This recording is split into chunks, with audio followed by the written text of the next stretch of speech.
여러분 안녕하세요. 기예술 강사 라프입니다. 이전 강의에서 파스칼의 원리 그리고 그 원리를 이용한 액축의 해석에 대해서 배워봤었습니다. 파스칼의 원리는 유체역학에서 가장 기초가 되는 이론 중 하나이기 때문에 반드시 정확하게 이해해 주시는 게 아주 중요합니다. 이번에 배울 이상유체 정력학 두 번째 부분은 바로 정지된 유체가 평면에 작용하는 힘은 어떻게 구하는가 라는 부분에 대해서 좀 알아보려고 합니다. 여러분은 움직이지 않는 상태에서 유체가 얼마나 큰 힘을 가지고 있는지 예측이 가능하신가요? 선생님, 움직이는 상태도 아니고 가만히 있는 유체가 힘이 있으면 뭐 얼마나 있겠어요? 라는 생각이 드시나요? 뉴스나 여러 프로그램들을 보면 자동차가 물에 잠겼을 때 아무리 세게 밀어도 문이 열리지 않는 경우를 보신 적 있으실 거라 생각합니다. 이 현상은 이렇게 차가 물에 잠기는 동안 차 안에는 곧바로 수위가 같아지지 않고 천천히 물이 차오르게 되기 때문에 그럼 이때 차 밖과 차 안의 수위 차이에 의해서 물이 밖에서 차문을 못 열게 밀고 있는 형태가 벌어지게 됩니다. 그럼 결국은 차 문을 열기 위해서는 이 물이 차 문을 밀고 있는 힘보다 강한 힘으로 밀어야 문이 열리겠죠. 오늘 배울 평면에 작용하는 힘, 이 전압력을 이해하게 되면 과연 물에 잠겨 있는 차 문을 열기 위해서는 얼마나 큰 힘이 필요할까? 라는 부분을 단순 추측이 아니라 엔지니어적으로 해석할 수 있는 능력을 얻게 되실 거예요. 그리고 이 상황에서 차 문을 열려고 하는 행위가 얼마나 말도 안 되는 상황인지도 깨닫게 되실 거라 생각합니다. 오늘 내용 아주 재밌고 유익할 테니까 집중하시고 천천히 들어가 보도록 하죠.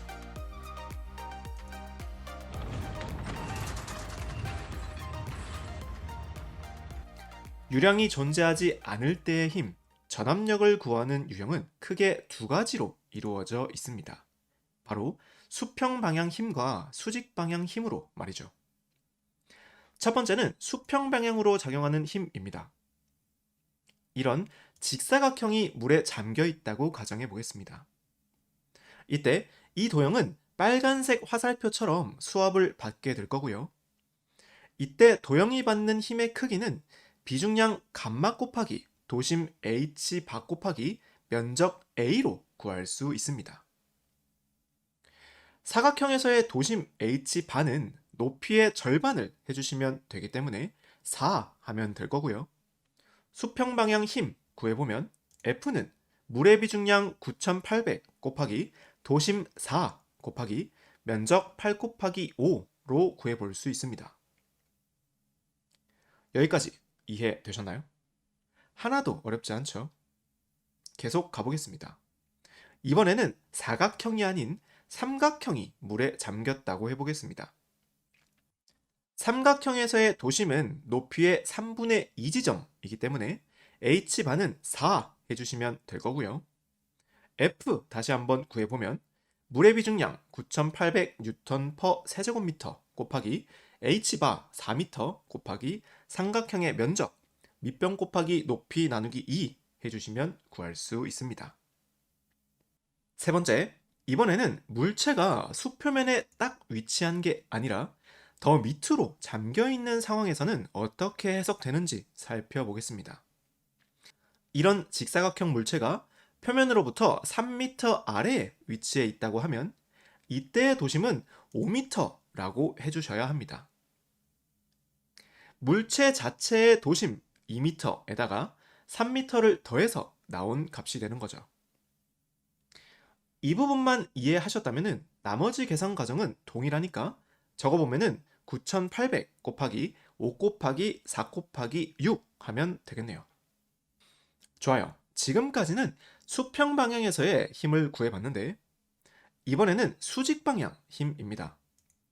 우리 수직 방향에 대한 힘을 구할 때는 개념은 동일하지만 계산은 조금 다르게 구하게 됩니다. 바로 F는 감마 곱하기 부피 V로 구할 수 있는 거죠. 우리 부피의 단위는 미터 세제곱인데 높이 미터에다가 면적 미터 제곱 곱해주면 부피랑 똑같은 세제곱 단위가 되겠죠. 그리고 이 감마 곱하기 부피는 해당 부분의 무게와 똑같습니다. 그래서 결국에는 수직 방향의 힘을 구할 때는 해당 부분의 유체 무게를 구해주시면 되는 거죠. 이 부분 이해되시나요? 그림으로 다시 한번 살펴보자면 이런 사각형 물체가 있다고 했을 때 이번에는 수평이 아닌 위에서 아래로 눌리는 수직 방향의 힘을 구한다고 해보면 이 부분만큼의 유체 무게를 구해주시면 되는 거죠. 그럼 F는 9800 곱하기 높이 3 곱하기 면적 6 곱하기 여기는 폭이 안 나와 있지만 폭이 주어지면 그 폭값 B를 곱해주면 구할 수 있는 거죠. 여기까지 이해되시나요? 여기서는 유체를 모두 물로 정의했기 때문에 비중량을 물의 비중량 9800N/m 세제곱으로 정의했지만 유체가 물이 아니라면 여기에 비중을 곱해서 비중량을 구해줘야 되는 부분, 이 부분도 잊지 말고 가져가 주시기 바랍니다. 좋습니다. 유체가 물체에 가하는 힘, 전압력을 이해했다면 다음은 이 힘이 가해지는 위치, 작용점에 대해서 알아보려고 합니다. 아니 선생님, 유체는 도형 전체에 힘을 가하는 거 아닌가요? 맞습니다. 하지만 유체는 깊이에 따라 힘의 크기가 더 강해지기 때문에 위치별로 조금씩 힘이 차이가 날 거고요. 이 힘들을 크기를 평균화시킨 게 전압력이 될 거고 힘의 위치를 지정해 주는 게 작용점이 될 거예요. 지금 들으면 조금 어려울 수도 있는데 그림으로 같이 보면서 다시 한번 설명드려 보겠습니다. 자, 두 번째, 작용점입니다. 식을 먼저 보기 전에 그림으로 먼저 설명드려 보겠습니다. 우리 아까 봤던 사각형이 있는데 이 친구를 옆에서 본 모습을 표현해 봤을 때 실질적으로 물체가 받는 힘은 물의 깊이에 따라 이렇게 달라지게 됩니다. 여기까지 이해되셨나요? 그래서 이 힘들을 한 점으로 모아주는 작업을 할 건데요. 그 작업이 바로 작용점을 구하는 공식이 되겠습니다. 구하는 식은 y바 더하기 면적 a 곱하기 y바 분의 2차 단면 모멘트 i로 구할 수 있습니다. 이때 y바는 지금처럼 물체가 기울어져 있는 형태가 아니라면 앞에서 배운 도심 h바와 똑같다고 생각해 주시면 됩니다. 그럼 이때 작용점을 구해보면 도심 4 더하기 면적 8 곱하기 5에다가 다시 도심 4 곱해주고 분의 2차 모멘트 12분의 5 곱하기 8의 3성 해주시면 5.33이라고 나오게 됩니다. 값 보시면 아시겠지만 일반적으로 아래로 갈수록 힘이 더 커지기 때문에 도심보다 작용점은 좀 더 아래에 위치하게 되는 것을 확인하실 수 있을 거예요. 좋아요. 밑에 상황도 똑같이 해석해 보겠습니다. 도심 5인 거 조심해 주시고요. 5 더하기 면적 6 곱하기 4 곱하기 도심 5 분의 12분의 6 곱하기 4의 3성 해주시면 5.27이라고 나오게 됩니다. 어떤가요? 별로 어렵지 않죠? 처음에는 이 공식을 이용해서 숙달을 해주시는 게 중요하고요. 어느 정도 숙달이 되셨다면 수압은 물 깊이에 따라 선형적으로 증가하는 비례관계에 있기 때문에 이 화살표처럼 삼각형 형태를 띠게 됩니다. 그리고 이때 작용점은 높이 8의 3분의 2 지점에 있기 때문에 8 곱하기 3분의 2로 구해주셔도 괜찮습니다. 이런 풀이는 도형의 기하학적 성질을 이용해서 푸는 방법이기 때문에 어느 정도 숙달이 되신 다음에 쓰시는 걸 추천드릴게요. 좋아요. 이번에는 작용점이 수평이 아닌 수직 상태일 때 찾는 방법을 알아볼 건데 지금 보면 이때는 물의 깊이가 차이가 없죠. 그래서 이때는 단순하게 정중앙에 작용점이 있다 라고 생각해 주시면 됩니다. 여기까지 해서 전압력 크기를 구하는 방법과 작용점을 구하는 방법을 알아봤습니다. 이번 유형은 간단하게 나온다면 지금처럼 작용력과 작용점 둘 중 하나를 물어보는 문제가 나올 수 있지만 보통은 이 두 부분을 모두 고려해서 푸는 마지막 형태의 유형이 좀 더 출제 빈도가 높습니다. 그래서 지금부터 이 마지막 형태를 배워볼 건데요. 조금 복잡해 보일 수 있지만 앞에서 내용들을 잘 이해하셨다면 충분히 따라오실 수 있을 거라 생각하니까 겁먹지 마시고 이번 이론 시간의 마지막 유형인 모멘트 해석 한번 들어가 보도록 하겠습니다. 자, 모멘트 유형의 원리는 간단합니다. 이런 양쪽의 다른 유체 사이에 힌지가 달린 수문이 있다고 가정해 보겠습니다. 이때 힘은 양측에서 이렇게 작용하고 있을 거고요. 물보다는 수은이 비중이 높기 때문에 파란색 힘이 훨씬 더 강하게 작용하고 있을 거고 그 힘을 버티기 위해서 물 쪽 하단에 이렇게 받침대를 설치해 두었습니다. 이때 이 받침대가 받는 힘은 과연 얼마일까? 라는 해석을 앞으로 해볼 거예요. 간단합니다. 먼저 수문이 정지해 있기 위해서는 왼쪽에서 미는 모멘트 힘과 오른쪽에서 미는 모멘트 힘을 모두 더했을 때 0이 나와야 합니다. 우리 재료역학에서 배우는 모멘트는 힘 곱하기 거리로 구할 수 있고 앞에서 작용력과 작용점을 구하는 방법을 배웠기 때문에 이 두 가지를 구해서 평형방정식을 해석해 주시면 끝나는 거죠. 좋아요. 천천히 작용력부터 구해보겠습니다. 먼저 수은의 힘은 물의 비중량 9,800 곱하기 수은의 비중 13.6 이 값은 문제에서 줄 거예요. 곱하기 h바 유체 표면으로부터 구해줘야 되니까 1m 될 거고요. 면적 2 곱하기 3 해서 구해주시면 799.68kN 이라고 나올 거예요. 다음 물의 힘 똑같이 구해보면 9,800 곱하기 비중은 1이니까 생략하면 되고 도심 똑같이 1 곱하기 면적도 동일하게 2 곱하기 3 해주시면 58.8kN이라고 나오게 될 거예요. 좋아요. 힘을 구했으니까 이번에는 모멘트 해석을 위한 작용점 구해봐야겠죠.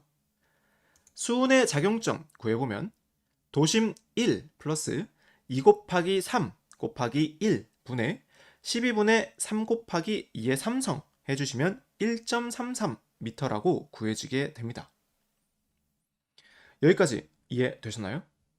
근데 여기서 정말 조심해야 할 부분은 작용점이 어디서부터 어디까지 말하는지 이 부분을 반드시 알고 계셔야 됩니다. 여기서는 힌지부터 거리가 아니라 여기 유체 표면으로부터 1.33m이기 때문에 이후 모멘트 해석을 할 때는 아주 조심해서 구해 주셔야 되는 거죠. 이해되셨나요? 수은의 작용점과 물의 작용점은 똑같기 때문에 이렇게 표현을 해봤고요. 이제 최종적으로 모멘트 평형 방정식 써볼 건데 먼저 수은 쪽 힘 F 곱하기 거리 2.1에다가 작용점 더해서 거리 곱해줄 거고 물 쪽은 모멘트가 반대로 작용하니까 마이너스 힘 F 곱하기 똑같이 1.2m에다가 작용점 더해서 곱해주셔야 합니다. 그리고 이때 받침대 부분에서의 모멘트도 물과 같은 방향이 될 거니까 마이너스 힘 F 곱하기 거리 3.2 해주시면 평형방정식 완성입니다. 값들은 위에서 다 구했으니까 힘 F 값 구해보시면 585.76kN이라고 나올 수 있겠네요. 이해되셨나요? 식이 좀 복잡해 보일 수 있지만 흐름만 잘 잡아보시면 전혀 어렵지 않습니다. 어떤가요? 여기까지 해서 전압력에 대해서 알아봤는데요. 좀 이해가 되셨나요? 작용력과 작용점을 구해서 모멘트 해석을 해주는 흐름까지 잘 정리되셨을 거라 믿고 문제 4문제 준비했으니까 끝까지 집중하시고 천천히 들어가 보도록 하죠. 그리고 네 문제 모두 풀고 난 다음에는 우리 이론에서 제일 앞에서 궁금했던 물에 빠진 차에 문을 열기 위해서는 과연 어느 정도의 힘이 필요한지 이 부분도 간단하게 함께 알아보는 시간 가져보도록 하겠습니다. 끝까지 시청해 주실 거죠?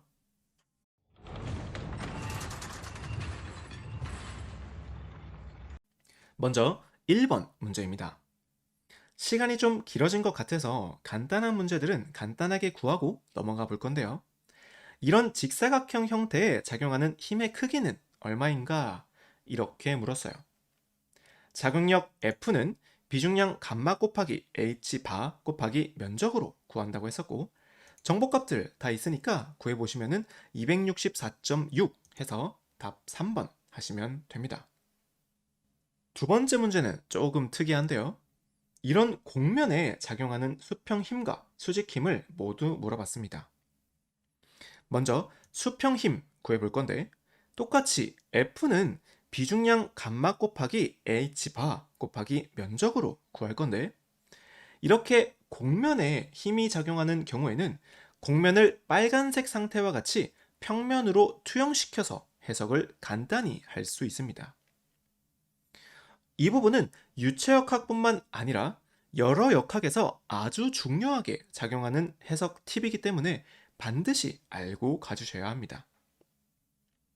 그럼 이 수평 힘은 빨간색 상태에서 작용하는 힘이라고 생각하면서 구해보면 비중량 9800 곱하기 직사각형의 도심은 정중앙이니까 2 곱하기 2분의 1 해주시면 되고 마지막 면적 폭이 3m니까 3 곱하기 2 해서 58,800 뉴턴 해주시면 됩니다.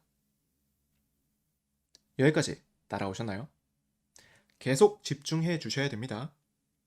자, 두 번째는 수직힘입니다. 우리 이론 시간에 수직힘은 무게로 구해서 해석해 주기로 했었고요.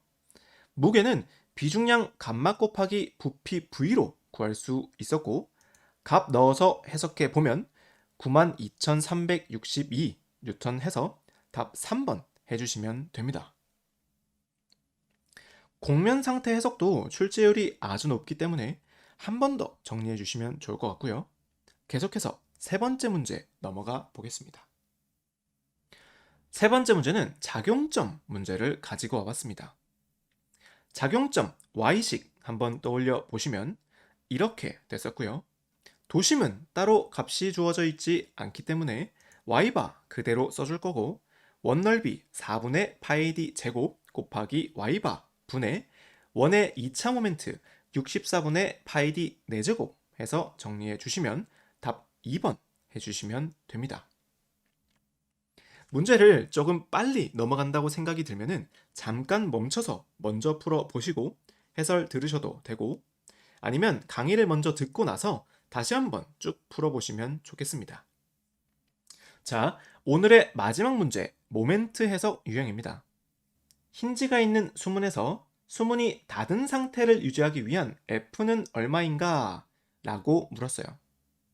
힌지를 기준으로 모멘트 평형방정식 써야겠다 라고 문제 접근 해주시면 되고요.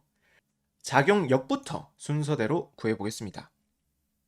먼저 수평방향 힘 감마 HA로 구해보면 9800 곱하기 표면에서의 도심거리 1 곱하기 면적 2 곱하기 2 해서 39.2 kN 해주시면 되고요.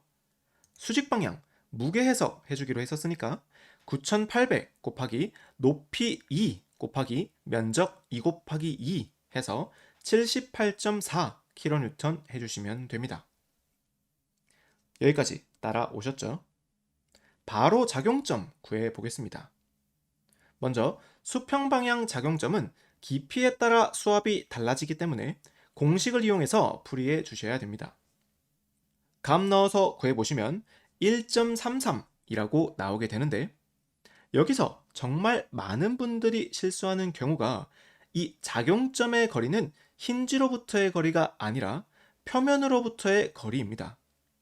그래서 모멘트 해석을 할 때는 힌지와 표면의 거리 2m에다가 1.33을 빼준 게 실질적인 모멘트 거리가 될 거예요. 이 부분 정말 많이 실수하시니까 무작정 자꾸 공식 대입하려고 하지 마시고 우리가 지금 어디에 무엇 때문에 구하고 있는지 끝까지 생각하시면서 문제를 풀어주셔야 합니다. 자, 계속 가볼게요. 다 왔습니다. 수직 방향 작용점은 높이가 똑같기 때문에 가로의 정중앙 해주시면 되고요. 이걸 가지고 모멘트 해석 해볼 건데 먼저 필요한 힘 F 곱하기 거리 2 마이너스 수평 힘 F 곱하기 거리 조심하라고 말씀드렸죠. 2 마이너스 작용점 해주셔야 되고 마찬가지로 마이너스 수직 힘 곱하기 작용점 곱해주시면 식은 완성됩니다. 값은 뭐 다 구했으니까 넣어서 계산해 주시면 F는 52.33kN 해서 답 3번 해주시면 됩니다. 어떤가요? 문제 풀어보니까 좀 더 정리가 잘 되지 않나요? 수문 해석은 보시면 느껴지시겠지만 숙달이 좀 필요한 유형입니다. 그래도 이렇게 흐름만 잘 잡아주시면 금방 숙달되실 거니까 문제 좀 더 풀어보면서 연습해 보시길 바랍니다. 자, 여기까지 해서 알려드릴 내용은 모두 말씀드렸고요. 마지막으로 차문 해석 한번 해봐야겠죠? 차문 해석을 하기 위해서 그림으로 아래처럼 다시 한번 표현해 봤습니다. 차 안에는 물이 아직 차오르지 않은 상태고 차 밖에는 약 1m까지 물이 차올랐다고 가정해 보겠습니다. 이때 사람이 문을 열고 나가기 위해서는 밖에서 밀고 있는 수압보다 큰 힘으로 밀어주셔야 하는데 식의 간편화를 위해서 모멘트 해석은 제외하고 단순히 힘만으로 비교를 해보겠습니다. 밖에 있는 수압을 한번 계산해보면 차 면적이 1 곱하기 1로 되어 있다고 가정했을 때는 밖에서는 4,900N, 약 500kg의 힘으로 밀고 있는 상태인 거죠. 그럼 결론적으로 500kg 이상의 힘으로 밀어야 되는데 아무리 건장한 사람이라도 500kg는 사실상 불가능하겠죠. 그래서 이때는 당황하지 말고 차 안에도 물이 끝까지 차오르도록 침착하게 기다려 주셔야 합니다.